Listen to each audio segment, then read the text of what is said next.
말씀에 반응해야 합니다 라는 제목으로 함께 말씀을 나누기 전에 2월달 2023년 2월달 미국에서 있었던 엄청난 부흥의 현장을 소개해 드리겠습니다. 미국 켄터키주라는 작은 주가 있습니다. 거기에 에즈베리 대학교라는 저희 감리교 계열의 신학교랑 일반 대학 같이 있는 그런 작은 학교인데요.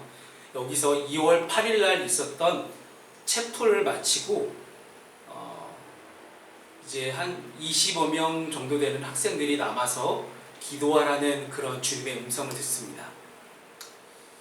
그래서 처음에는 20명 정도만 모여서 그렇게 함께 기도하기 시작했는데 갑자기 심상치 않은 놀라운 하나님의 임재가 이 20명의 학생들에게 임하기 시작합니다. 그 소식을 들은 많은 학생들이 각자 강의실로 돌아갔던 학생들과 교수님들도 이 소식을 듣고 다시 이 예배의 자리로 돌아오기 시작했습니다. 그리고 3주가 지나도록 그곳에서의 예배는 24시간 동안 3주를 걸쳐서 한 번도 예배가 멈추지 않고 계속 예배가 끊이지 않고 이루어지고 있습니다. 이 예배는 중단되지 않았고요. 전국 각지에서 그리고 해외에서도 실제 우리나라에서도 굉장히 많은 이제 예배학자들이 아니 어떻게 이런 갑자기 놀라운 부흥의 역사가 일어날 수 있는가 하고 이 모습을 관찰하고 또한 이 안에 어떤 하나님의 역사와 부흥이 있는지를 좀 함께 보기 위해서 전국 각지에서 모여들기 시작했습니다. 수천 명의 사람들이 그 휴즈라는 예배당 건물인데요. 이 예배당 건물에 들어가기 위해 줄을 서고 있고 예배당에 들어가기 위해서 적어도 6시간에서 7시간 정도를 기다려야만 이 예배당에 들어갈 수 있다고 합니다. 우리 푸른숲 교회에 그런 역사가 일어날 수 있기를 소망해 봅니다. 네. 밖에 여기 복도에 막 줄 쫙 서가지고 언제 들어갈 수 있나 이렇게 들어가면 얼마나 좋을까요? 그 중요한 사실은요, 단순히 많은 사람들이 모였다는 것이 중요한 게 아니고 그 수많은 사람들이 동일하게 자신의 죄를 자복하고 회개하는 이런 역사가 일어나고 있고요. 하나님의 임재를 갈망하며 하나님의 영광을 사모하는 그런 일들이 일어나고 있다고 합니다. 이 부흥의 역사를 현장에서 접하는 많은 성도들의 거의 대부분 나이대는요 15세부터 24세까지 나이입니다. 여러분 이 나이대가 왜 중요한지 아십니까? 우리나라뿐만 아니라 전 세계적으로 가장 복음화율이 떨어지는 나이대가 바로 이 나이대예요. 보통 우리가 MZ세대라고 말할 때 얘기하는 그 G세대, Z세대가 바로 이 세대의 친구들입니다. 근데 거의 대부분 저 휴주 예배당에 있는 친구들은 다 거의 G세대 친구들이에요. 그들이 그렇게 이야기합니다. 부흥이라는 것은 온전한 하나님의 주권적인 역사이고 하나님의 행하시는 일이다. 하나님이 자신을 위해 일하고 계시고 하나님의 지금 자신에게 말씀하고 싶어 한다는 것을 그들은 너무나 잘 알기 때문에 하나님 한 분만을 높이며 오직 그분께만 영광을 돌리고 있는 일들이 이렇게 계속 벌어지고 있습니다. 미국 하면 여러분 아시는 굉장히 많은 큰 교회들이 있습니다. 근데 그 수많은 큰 교회 혹은 뭐 집회, 솔직히 미국도 월화수목금토일 7일 동안 매일매일 집회가 이루어지는 그런 곳이거든요. 정말로 전국적으로 집회가 정말로 많은데 흔히 말하는 소위 잘 나가는 목사, 책도 많이 쓰시고 잘 나가는 예배 인도자, 막 한 번 집회하면 몇천 명씩 모이는 그런 유명한 사람들도 이 에즈베리 대학에 가서 함께 예배하기 위해 오기 시작했다는 거예요. 근데 학교 측에서는 단 한 번도 그렇게 유명 강사를 세우지 않았다고 합니다. 누구라도 먼저라고 할 거 없이 그냥 이 학교 학생 중에 누구라도 먼저 할 거 없이 그냥 정말 하나님의 영에 깊이 임재를 받아서 하나님의 영에 의해서 그냥 찬양하고 기도하고 함께 선포하고 자신의 죄를 고백하는 일들이 계속해서 벌어지고 있다는 거예요. 그 어느 누구도 설명할 수 없는 놀라운 하나님의 역사임이 틀림없습니다. 이렇게 부흥의 현장을 제가 보여드렸던 이유 중에 하나는요, 오늘 본문에 나오는 사무엘상 3장 말씀은 에즈벨의 부흥과는 정말 정반대의 일들이 일어나고 있는 그런 장면입니다. 시대적으로 또 영적으로 너무나 어두운 모습을 보여주고 있습니다.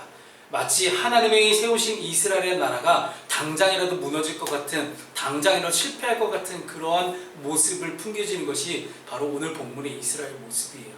그러나 여전히 하나님은 하나님만의 주권적인 역사를 이스라엘 가운데 펼쳐가고 계신 것들을 말씀으로 증명하십니다. 사랑하는 여러분, 바라고 원하기는 오늘 이 예배를 통해서 저와 여러분의 삶 가운데 하나님의 말씀, 하나님의 음성이 들려질 수 있기를 소망합니다. 그리고 그 음성 따라 솔직하게 반응하고 그 음성 따라 여러분의 인생을 하나님께 맡길 수 있는 저 여러분 되시기를 주님의 이름으로 축복합니다. 첫 번째는요, 우리가 말씀을 소중하게 여길 줄 알아야 됩니다. 오늘 본문의 1절 말씀을 함께 읽습니다. 시작.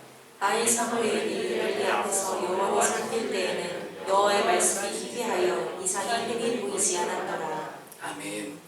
여러분, 어떤 세대가 불행한 세대일까요? 요즘 청년 세대입니까? 집 사기 힘든 시대, 부동산과 온갖 모든 것들이 다 폭등해서 먹고 살기 참 힘든 시대가 과연 불행한 세대일까요? 아닙니다.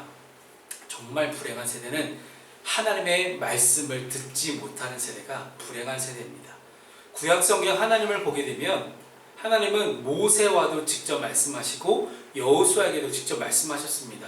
하지만 이 사사들이 다스렸던 300년의 사사기 기간 동안에 하나님의 말씀은 점점 희귀해져 왔고, 엘리가 제사장으로 섬기는 오늘 본문의 시기에도 하나님의 말씀을 듣기 정말 어려운 시대였습니다. 그 누구도 이스라엘 백성들에게 하나님의 마음과 하나님의 메시지를 전하는 이가 아무도 없었다라는 것입니다. 그러니 이스라엘 전역에 영적인 방종과 죄악이 난무했습니다.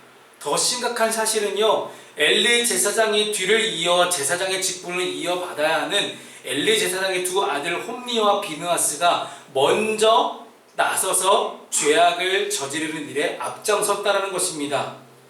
탐욕에 눈이 멀어 하나님과 소통하지 못하였고, 하나님의 말씀을 듣고 믿음으로 반응하고 그 메시지를 전달해야 되는 이 제사장의 직분을 걷어차버리고, 엘리도 그의 아들 홈니와 비느하스도 하나님의 말씀 따위 전혀 안중에 없이 자신의 욕망만을 채우는 일에 급급한 그런 인생을 살아왔다는 것입니다. 그러니 말씀이 희귀하고 이상이 보이지 않는 그런 불행한 세대가 바로 지금 사무엘상 3장의 이스라엘의 상태였습니다. 아모스 8장 11절 말씀을 보면 조금 긴데요, 제가 읽어드리겠습니다. 주 여호와의 말씀이니라. 보라, 날이 이를지라 내가 기근을 땅에 보내리니 양식이 없어 주림이 아니요 아니며 물이 없어 가람이 아니요 여호와의 말씀을 듣지 못한 기갈이라. 사람이 이 바다에서 저 바다까지 북쪽에서 동쪽까지 비틀거리며 여호와의 말씀을 구하려고 돌아다녀도 얻지 못하리니 그날에 아름다운 처녀와 젊은 남자가 다 갈아여 쓰러지리라. 아멘. 무슨 내용이냐면요, 이 아모스 선지자는 여호와의 말씀을 듣지 못하는 그 기갈이 얼마나 심각한 건지에 대해서, 말씀을 들을 수 없는 그 세대의 불행함에 대해서 이와 같이 표현하고 있는 거예요. 그 어느 불행한 사람을 갖다 데려와봐라, 말씀을 듣지 못한 사람만큼 불행한 사람이 또 있을까 하는 그런 이야기입니다. 이처럼 하나님의 자녀들에게 있어서 가장 큰 불행은 하나님의 말씀이 희귀해져서 말씀을 듣지를 못한 일입니다. 오늘날 우리는 말씀의 홍수 속에 살아갑니다. 누구나 원하기만 하면 언제든지 말씀을 접할 수 있습니다. 케이블 TV에서도 CTS, CBS 굉장히 많이 나오고 있고요. 그런 거 없이 여러분 스마트폰에 유튜브만 열어보십시오. 예전 말씀, 예전 집회, 그리고 지금 실시간 11시만 되면 전국에 있는 모든 교회가 다 영상으로 송출을 해줄 텐데요. 얼마나 편합니까? 얼핏 보면 지금 시대는 말씀의 기갈이라기보다는 말씀의 홍수 시대에 우리는 살고 있는 것 같습니다. 그런데 여러분, 여름에 홍수가 닥치면 마실 물이 있습니까? 오히려 더 없습니다. 홍수 속에 마실 물이 오히려 없는 것처럼 지금 이 한국교회, 이 한국이라는 사회는 정말 말씀은 넘쳐나지만 정말로 말씀의 풍성함이 있는지, 그 말씀을 향한 사모함이 있는지, 그 말씀을 가지고 내 인생을 살아갈 준비가 되어 있는지, 그 부분에 대해서는 여전히 물음표입니다. 홈리와 비느하스의 악행을 보아도 알 수 있듯이 어느 시대나 가증한 죄악은 넘쳐납니다. 영적으로 타락한 시대에는 어김없이 하나님의 말씀이 희귀해진 때가 바로 그때였습니다. 그런 의미에서 오늘 우리가 살아가는 이 시대 역시 말씀이 희귀한 시대가 아닐까 생각을 해봅니다. 영적인 기근과 기갈이 정말로 넘쳐나는 그런 시대입니다. 말씀을 들어요. 말씀을 듣기는 듣는데 정말로 하나님 말씀에 내가 귀를 기울이고 그 말씀에 내 개인적인 삶으로 반응하는 사람들이 적다라는 것입니다. 이 시대에도 말씀이 희귀해진다는 것은요, 말씀을 듣기는 들었지만 말씀 앞에 믿음으로 반응하는 사람들이 너무나 적기 때문에 저는 이 시대를 하나님의 말씀이 희귀하여 이상이 보이지 않는 그런 시대라고 정의를 내릴 수밖에 없었습니다. 사랑하는 프로스 공동체 여러분, 우리가 말씀이 희귀한 이 시대에 오직 말씀을 가지고 내 삶을 한 발짝 한 발짝 걸어갈 수 있기를 소망합니다. 하나님은 지금도 하나님 말씀에 귀를 기울이는 단 한 사람을 찾고 계십니다. 저와 여러분이 날마다 말씀을 읽고 묵상할 때마다 주님, 내가 여기 있습니다. 말씀하시옵소서라는 그런 믿음의 반응을 할 수만 있다면 우리는 사무엘처럼 하나님께 믿음으로 쓰임받는 위대한 하나님의 사람이 될 것입니다. 우리 시대의 영적 기갈을 해결할 유일한 방법은 하나님의 말씀을 다시 한번 소중하게 여기고 그 말씀을 받기 위해 열심히 노력하는 그 방법 외에는 없는 줄로 믿으시기 바랍니다. 두 번째는요, 우리가 말씀을 소중히 여겼다면 여전히 말씀하시는 그 하나님에 대한 분명한 확신과 신뢰가 있어야 합니다.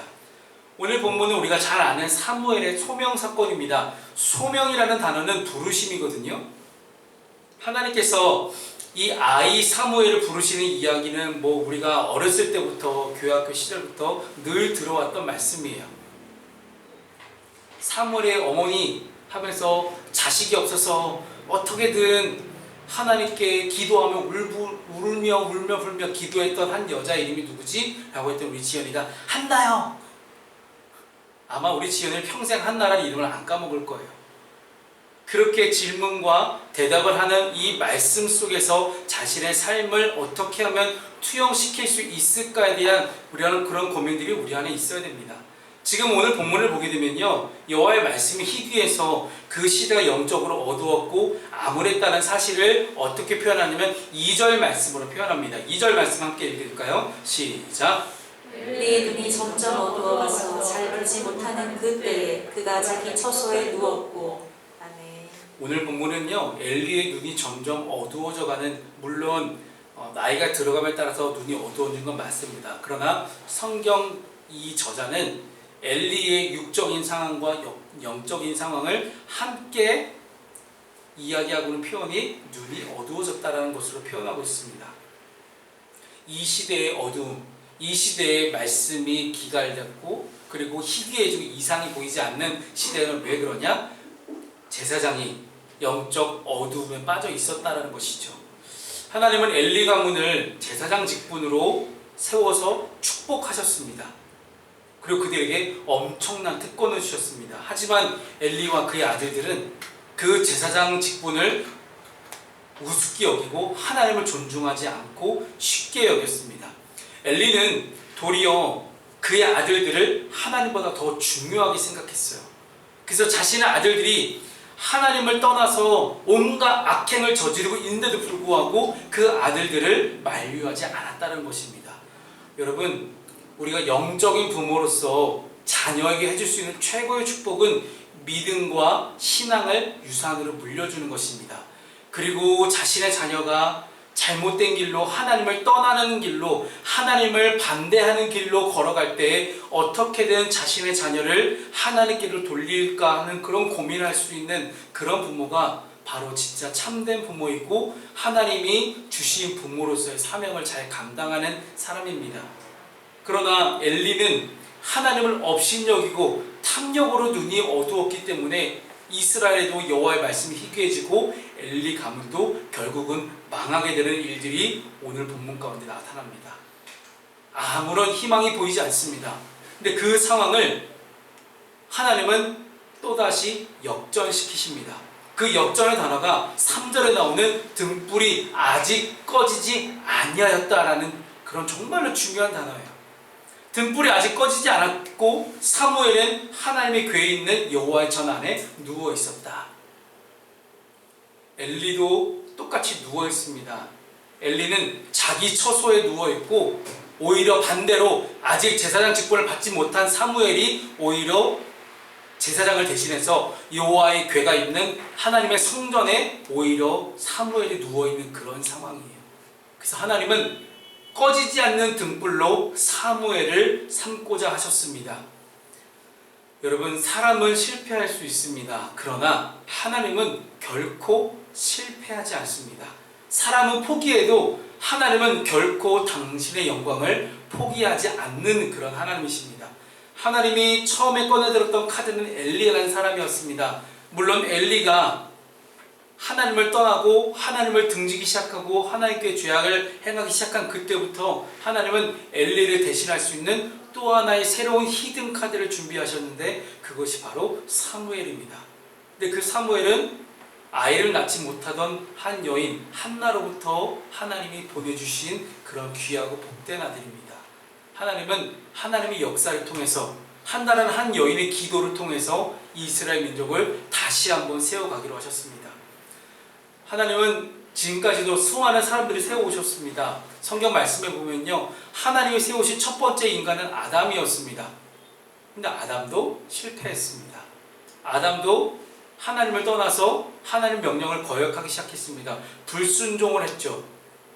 그런데 이 아담을 대신하기 위해서 두 번째 아담인 예수 그리스도를 보내셔서 이 땅을 구원하기로 하나님은 작정하셨습니다.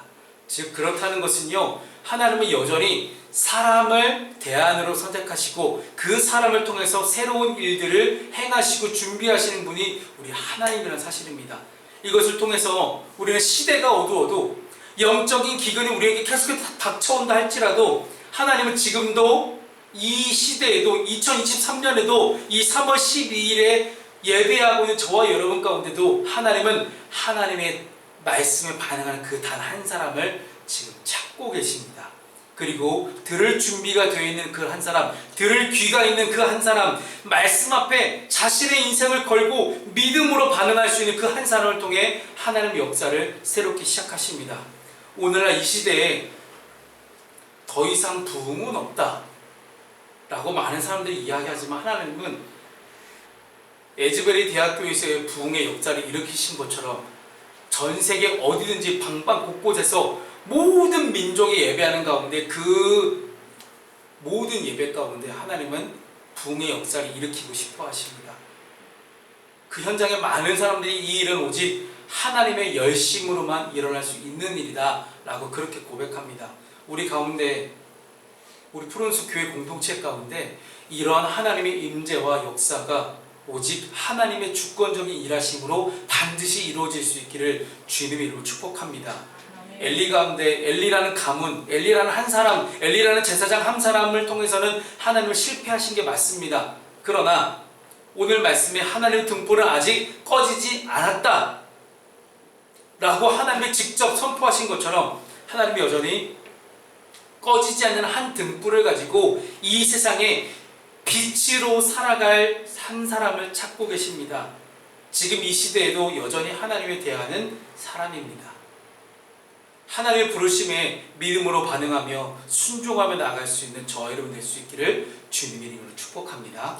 마지막 세 번째는요, 우리가 그 여전히 말씀하시고 여전히 사람을 대안으로 사용하고 싶어 하시는 그 하나님께 순종하며 나아갈 수 있어야 합니다. 오늘 본문의 10절 말씀을 함께 읽습니다. 시작.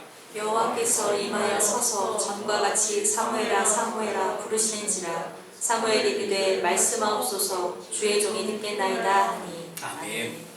사무엘은 밤중에 자신을 부르는 목소리를 듣습니다. 그리고 엘리가 자기를 불렀다고 생각합니다. 자신을 찾아온 사무엘에게 엘리는 야, 내가 부른 거 아니야. 너 잠꼬대 하는구나. 다시 돌아가. 두 번째 역시 똑같은 상황이 반복됩니다. 그리고 8절 말씀에 엘리는 3번이나 자기를 찾아온 이 사무엘을 보고서 사무엘을 부르시는 것이 하나님이신 것을 깨달았습니다. 당시 사무엘은 하나님을 알고는 있었어요. 그러나 하나님과 깊은 만남과 영적인 교제를 가지지 못했기 때문에 하나님의 음성을 듣기는 들어도 하나님인지 알지 못했던 것입니다. 여러분, 이겁니다. 교회에서 목회자의 입을 통해서 나오는 하나님에 대한 이야기를 알고만 있는 사람과 하나님과 직접 만난 사람은 하나님 말씀 앞에 전혀 다른 반응을 보이게 됩니다. 사랑하는 여러분, 우리가 나중에 천국 가서 예수님 만나면 이러실 거예요. 예수님 말씀 많이 들었습니다. 듣던 대로 잘생기셨네요. 근데 얼굴색 그렇게 하얗지는 않으시네요. 뭐 이렇게 말씀하실 거예요? 아니잖아요. 지금 우리가 예수님과 함께 동행하고 예수님과 우리의 마음을 함께 나누고 예수 그리스도의 마음이 내 마음이 될 수 있도록 하나님과 깊은 영적인 만남과 관계를 맺어야 천국 가서도 주님 또 뵙네요. 참 좋네요. 라는 그런 이야기를 할 수 있지 않을까요? 만약 엘리가 영적으로 깨어있는 사람이라면 어땠을까요? 3번이나 그렇게 음성이 들려져서 찾아온 사무엘에게 야, 이거 하나님 음성이라고 알려줄 게 아니라 첫 번째 사무엘이 엘리를 찾아왔을 때 그는 이건 하나님 음성이다. 하나님께 찾아가라라고 분명히 얘기를 했을 것입니다. 그러나 그의 눈이 어두워져 있던 것처럼 그는 영적으로도 어두워져 있던 상태였습니다. 성경은 하나님께서 사무엘아 2번 부르셨다라고 기록합니다. 하나님께서 한 인간을 2번 부르실 때는요, 지금 이 상황이 매우 중대하다는 걸 뜻하는 거예요. 창세기 22장 11절에도 하나님은 아브라함아 부르십니다. 그때는 언제였냐면 아브라함이 모리아 땅의 한 산에서 이삭을 번제물로 바치려고 할 때였어요. 칼을 들어서 자신의 아들 이삭을 죽이려고 할 때 하나님이 아브라함아 급하게 부르십니다. 그리고 출애굽기 3장에서도요, 하나님은 호렙산에 불타는 떨기나무를 가까이 보려고 오는 모세에게 모세야 2번이나 그렇게 부르십니다. 그리고 야곱이 아들 요셉이 애굽의 총리가 되었다는 이야기를 듣고 자신의 모든 가족들을 다 데리고 가나안 땅을 떠나서 애굽으로 내려갈 때도 하나님은 야곱아 그렇게 2번이나 부르십니다.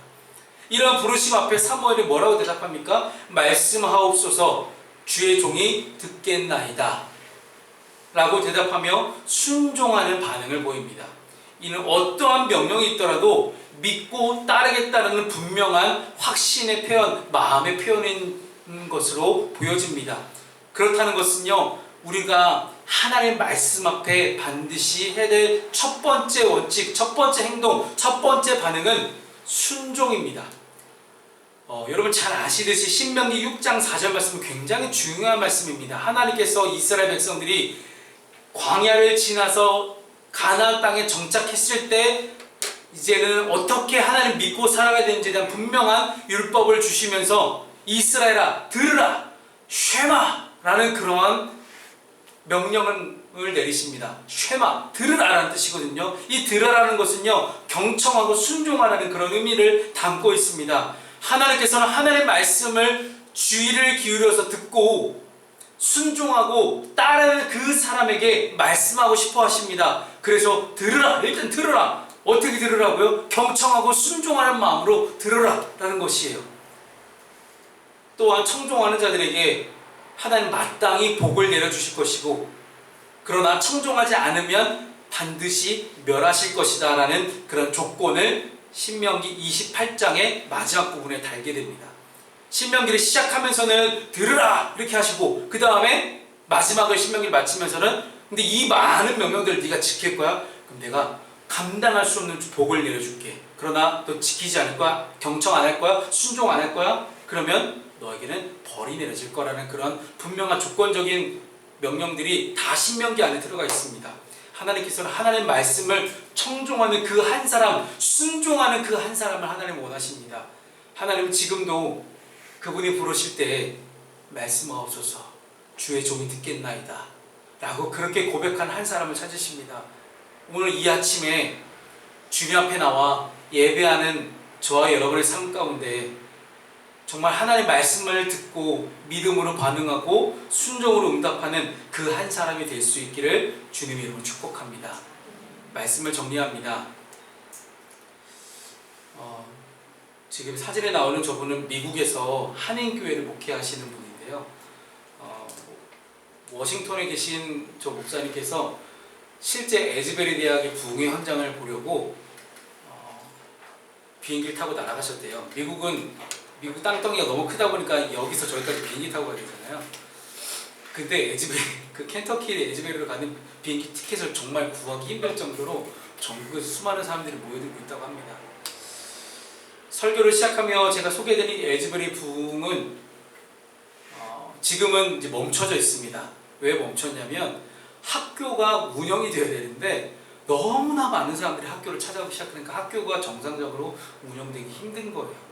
그래서 안전상의 이유도 있고 그래서 학교에서는 공식적으로 2월 24일 날 저 휴주 예배당에서의 모든 예배를 일단은 정지했습니다. 그랬더니 이 청년들이 어떻게 했을까요?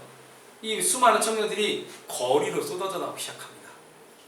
이제는요 거리에서 예배를 하기 시작했어요.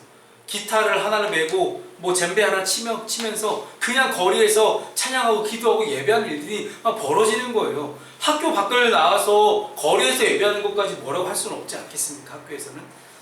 그래서 에즈베리 대학의 공식적인 마지막 예배를 마치면서 이 에즈베리 대학의 책부를 담당하는 한 목사님이 이 휴주 예배당을 가득 채운 젊은이들에게 그렇게 도전했습니다. 뭐라고 도전했냐면 부흥의 전달자가 되십시오. 부흥의 캐리어가 되십시오. 라는 그래서 열심히 부흥을 퍼나르십시오. 라고 그렇게 청년들을 도전했다고 합니다. 하나님의 부흥은 잘 짜여진 시스템 속에서 너무 멋들어진 그런 교회, 큰 교회, 너무나 화려한 조명, 그리고 엄청난 찬양팀, 뭐 기술 좋은 어떤 미디어팀, 좋은 영상미, 그런 것들을 통해서 하나님의 부흥을 허락하시는 분이 아니라는 사실입니다. 잘 짜여진 시스템 속에서 만들어진 예배에 그저 청취자로 아니면 구경꾼으로 오는 사람을 통해서 하나님은 부흥을 허락하시는 것이 아니라 지금도 하나님의 임재 속에서 너무나 잔잔하지만 그러나 너무나 분명하게 확실하게 임하는 것임을 이 에즈베리 대학은 우리에게 보여주고 있습니다. 2023년은 정말 중요한 해입니다. 특히나 우리 감리교회에서는 2023년을 굉장히 중요한 해로 설정하고 올 한 해 동안 열심히 기도와 말씀으로 예배의 부흥을 이제 감격적으로 맞이하기 위해 준비하고 있는 해가 올해 2023년입니다.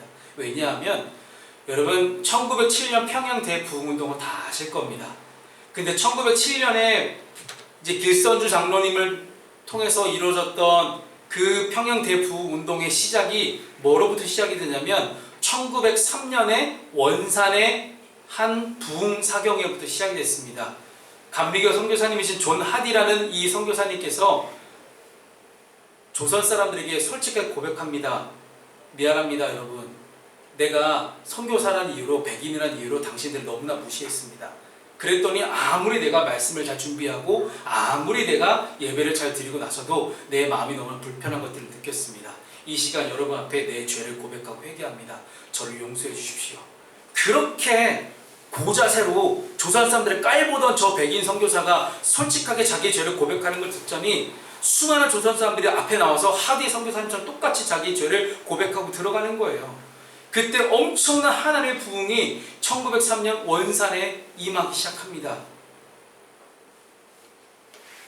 그 첫 시작, 그 부흥운동, 그 죄를 고백하는 운동이 번져서 1907년에 평양 부흥운동까지 이어졌던 거예요.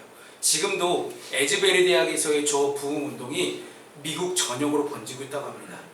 미국에 있는 수많은 신학교들, 수많은 기독교 계열의 학교들이 다 채플실이 있잖아요. 그 채플실에서 우리도 함께 예배하자, 지금은 하나님 허락하신 부흥의 때이다라는 것들을 부르짖으면서 그렇게 함께 하나님을 찾고 구하는 엄청난 부흥의 운동이 지금 미국 전역을 휩쓸기 시작했습니다.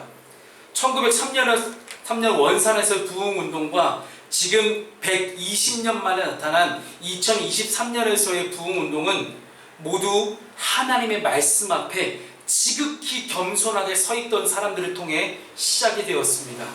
하나님 말씀 앞에서 오직 겸손하게 믿음으로 순종할 수 있는 저와 여러분 되시기를 주님으로 축복합니다. 미국 청교도 목사님이셨던 조나단 에드워즈라는 그런 청교도 운동 목사님이 있습니다. 이분이 이렇게 이야기했어요. 부흥은 하나님의 주권적인 선물이다. 한국교회의 시사하는 바가 굉장히 큽니다. 억지로 교회를 성장시키기 위해서 수단과 방법을 가리지 않았던 한국의 대형교회에게 물리는 경종은 엄청나리라 생각합니다. 하나님의 허락하시는 진정한 부흥, 그것은 교회 안에서 시작되는 것이 시작되겠지만 교회 밖을 나와서 나의 일상에서 확인이 됩니다. 그래서 저는 궁금합니다. 2023년에 에즈베리 대학의 부흥을 허락하신 하나님께서 그 사람들의 삶을 통해서 어떻게 역사하실지 정말 기대가 됩니다. 그리고 궁금합니다. 이들이 나가서 거리에서 예배하고 또한 자기의 삶을 통해서 구체적으로 자기의 삶 속에서 여호와 하나님을 증언하며 그리스도의 복음을 전하며 살아갈 것들을 기대가 됩니다. 이 부흥운동이 제발 꺼지지 않고 하나님의 등불이 꺼지지 않던 것처럼 이 부흥운동도 꺼지지 않고 전 세계적으로 하나님의 나라가 하루빨리 완성되는데 그런 단초가 될 수 있기를 주님의 이름으로 축복하고 또한 바라봅니다. 또한 이 부흥의 열정과 불씨가 이 대한민국 땅에서 안산에서 함께 예배하는 우리 푸른숲 교회 공동체에도 임하기를 주님의 이름으로 축복합니다.